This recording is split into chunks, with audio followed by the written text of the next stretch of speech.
ወንዝ ዳር አግኝቻት የቅንዝርና መጋኛ አጠናገረኝ። የሆነ በዓል ለማክበርና በዛውም እረፍት ለማድረግ አብዛኛውን ጊዜ ወደምሄድበት ደቡብ ውስጥ ወደምትገኝ አንዲት ትንሽ ከተማ የቅርብ ዘመዶቼ ቤት ሄጄ ነበር። ከተማዋ ላይ ያን ያክል ሰው ሰራሽ የመዝናኛ ቦታዎች ስለሌሉ የሆነ ቀን ትንሽ ሲደብረኝ ለመዋኘትና ለመታጠብ አቅራቢያ ወደሚገኝ ወንዝ ሄድኩ። እዚች ብዙም መሰረተ ልማት ያልተሟላባት ከተማ ላይ አብዛኞቹ ወጣት ሴቶች በተለይ በዓል ሲደርስ አካባቢ የቤቱን ልብስ በሙሉ ሰብስበው ለማጠብ ወደ ወንዝ ይወርዳሉ።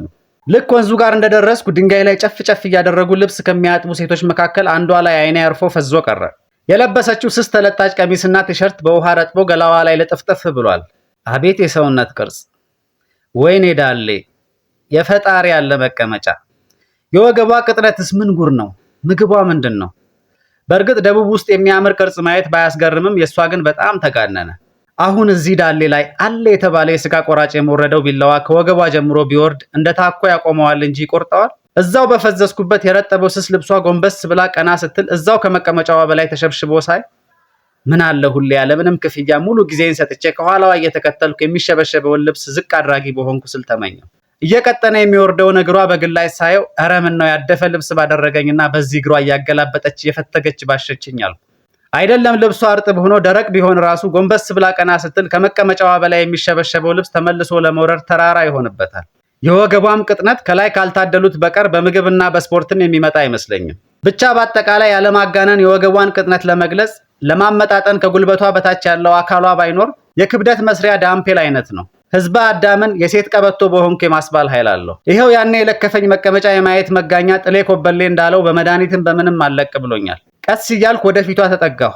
የሾሉት ጡቶቿ አይደለም ታሽተውና ተጠብተው ሊወርዱ ይቅርና እንደ አፍሪካ ባለስልጣናት ካልሞቱ የሚወርዱ አይመስሉም። የለበሰችው እርጥብ ሲስ ቲሸርት ደግሞ በጣም ተለጥፎባት የሆነ ነገር ሲወረንና ሲበርደን ሰውነታችን ላይ የሚወጣውን ሽፍታ መሳይ ነገር ራሱ ከገላዋ አልፎ ስስ ልብሷ ላይ ይታወቃል። ድንገት አቀርቅራ ከምታጥብበት ቀና ብላ ሰው ስትፈልግ ልብ አንጠልጣይ ተከታታይ ፊልም እንደሚያይ ሰው የሰውነቷን ክፍሎች ፈዝዤ በክፍል በክፍል እያየሁ ነው። ይቺን አልጋ ልብስ አንዴ አጫምቀኝ ስትለኝ እኔ የለሁም። ወንድም ይቺን አልጋ ልብስ አጫምቀኝ። ኧረ መንቃት ወዴት ነህ? መስማት የተሳነኝ መስያት በምልክት ብጠራኝም ወይ ፍንክች። ተስፋ ቆርጣ ሌላ ሰው ጠርታ ሲመጣ ከወንዙ ዳር ካጠናገሩኝ የቅንዝርና መናፍስት አፈት ልኬ ነቃሁ። በአንድ ጫፍ ያዝልኝ እያለች ስታናገረው ፈጣን የተባለ ያኔ አጠገቤ ቢሆን ቀርፋፋ ነው። ከመቅጽበት ዘልዬ ሰውየውን ከየት እንዳመጣሁ ባላወቅኩት ጉልበት ወደዛ ከምብየው ሁለቱንም የአልጋ ልብስ ጫፍ ብብቴ እስኪገለበት ሁለቱንም እጆቼን ዘርግቼ በፊቴ እርጥቦ አልጋ ልብስ ላይ ዝርግፍ አልኩ። እሷም ሰውየውም ደንግጠው ግራ በመጋባት ሲያዩኝ በይንጭ መቅስላት ሰውየው ተበሳጭቶ ነው መሰለኝ ቀስ ብሎ ዞር አለ።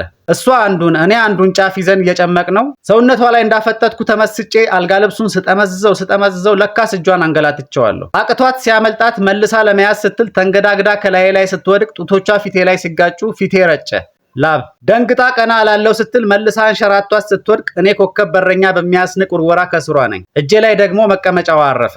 በጣቶቼ ሲጨምቀው እውነት ለመናገር ለስላሴው ጣቶቼ ሰርጉደው ከገቡበት መልሰው የሚወጡ አልመሰለኝም ነበር። ከሱሬ ውስጥ አረኡ የነጻነት ያለ ታፈንኩ አልቻልኩም ብሎ በዚፕ እየተጨቆነ ያለው ባሻዬ ሱሬ ላይ ተወጥሮ ታፋዋን ሲቆረቁራት በእድሜ ትንሽ ስለማንሳት ነው መሰለኝ ፈገግ ብላ ላይ ከወደቀችበት ተነሳች።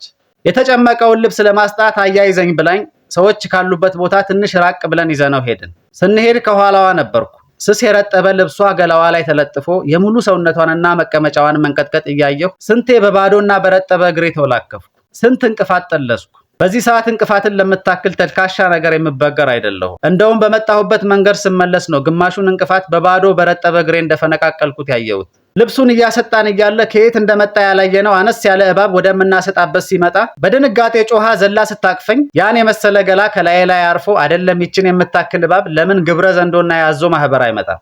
አንድ ድንጋይ አንስቼ አናቱ ላይ ሳሳርፍበት እባቡም ወይኔ አንተ ባለፈው ከትል ትንሽ ከፍ ያለ ጓደኛዬን አይተህ በሩጫ የሚደርስብህ እንዳልጠፋ ዛሬ ከሴት አጠገብ ብትሆን በአንድ ድንጋይ በአንድ ኢላማ አናቴን።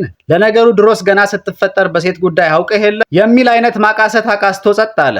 ከደቂቃዎች በፊት የቆረቆራት ዕቃዬ የዋዛ እንዳልሆነ አስባ ይሆን? ጨዋታዬ ትንሽ ተመችቷት ይሆን? እባቡን ገድዬ ከድንጋጤና ፍርሃቷ የማውጣት ጀግንነቴ ታይቷት ይሆን?